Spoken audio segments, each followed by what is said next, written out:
Danny here in Las Vegas with the one and only Coach Kevin Cunningham. Coach, how you feeling? What's up, Danny? Man, we were supposed to have you at our event a couple months back, and you told us, guys, we got the call, it's going down, we on the big one, I can't make it. We here 2 days out now. Talk to us about the preparation for Erickson in a phenomenal fight against Tzsyu-Ramos. Yeah, man, like I said, we got the call, so I started camp immediately because, like I said, you know, it's a great opportunity, huge opportunity. We're fighting a strong, young, tough, hungry kid. So, you know, we had a tremendous camp, which we always do, you know, and we're ready to go. What was, I guess, I feel like each camp I see fighters in, there's always like maybe a little addition or a little tweak, or maybe they go a little bit harder this, do a little bit more of that. What was it for this camp with Erickson and you guys down in Florida? Well, I mean, we like I said, all our camps are always on point, and it's just really about who you're preparing for.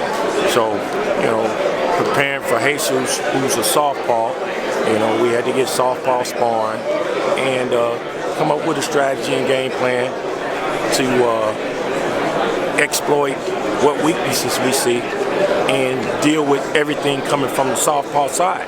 And pretty much that was where the focus was. I feel like a lot of the public and the masses is overlooking Erickson in this fight, despite his experience, despite him, you know, having fought the best of the best. Why do you think that is? Why do you think Erickson, do you think it's more of a Erickson thing, or do you think it's because of Jesus and who he is? I think it's more of an Erickson thing in the fact that he's had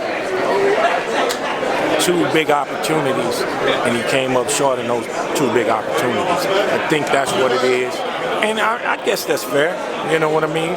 So he's just got to show him on Saturday night that, you know, he's came up short in a couple of opportunities, but he's learned from those opportunities and he's prepared to go and show everybody he's the guy that he knows he is and who they thought he was. That's what it's all about, being that guy who you really is and showing the world who you really are. Being there with Erickson along the highs and the lows, the wins and the losses, what was the conversation like coming out here? What was you telling him as that trainer, as that mentor, as that father figure that you are?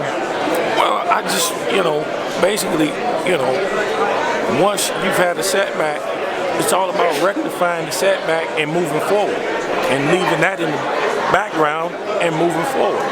And a setback is only a setup for a comeback. And he came back and he looked really good in his last fight.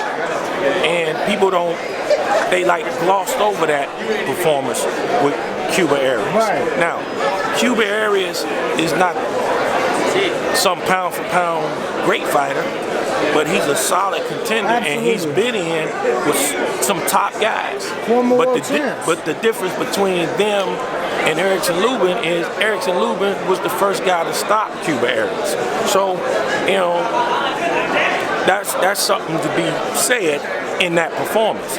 And he's coming right back, so he's able to stay busy. And I like the fact that we were able to come right back and stay busy. So, you know, he's ready to go. He's got to go out. We had a tremendous training camp. The game plan is on point. He's ready. Now it's his job to go out and execute.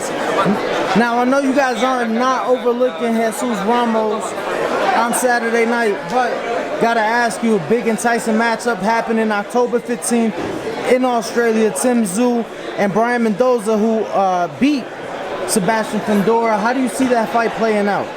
Because I think you guys could very well get the winner if you come out. I think Tzsyu will win that fight. By decision, or you think?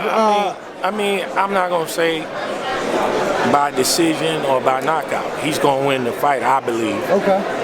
You know, I think he's just a strong fighter.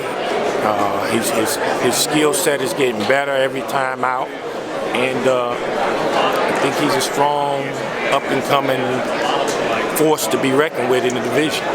Now, come that night, there will be a full title on the line as Jermell Charlo will be stripped Saturday night and Tim Tszyu will be elevated. Your thoughts on that taking place and why not giving him the opportunity to come back down like the rest of the sanctioning bodies? Well, I mean, you could look at that's two ways to look at that. I mean, Tim Tszyu has been the mandatory for what, about a year and a half now? So he deserves to get his shot. So, and I don't think it's a big deal for Jermell because, I mean, if he takes care of business with Charlo, he ain't coming back this way. He ain't going back, no sir. So that'll free up all the belts. And even if he don't take care of business with Canelo, I mean, he's got to see how his body feels after going up and being prepared to fight at the higher weight. 2 weight classes above. He may not want to strip himself all the way back down to come to 54. You know, 60 may be a comfortable landing spot. Or he might like 68, who knows? Right. But I don't see him fighting at 54 after this. Well, Coach, I appreciate the time. Thank you so much. Pleasure as always, and wish you the best Saturday night. All right, appreciate it, my man. Family, don't forget to hit that like button. Subscribe to the YouTube channel. Help us get to that 1 million subscribers. We're on the road to 1 million. And obviously, we have other great content on our Patreon channel. So since this video is over, head on over to our Patreon and check out all the exclusive content or right here on our YouTube members.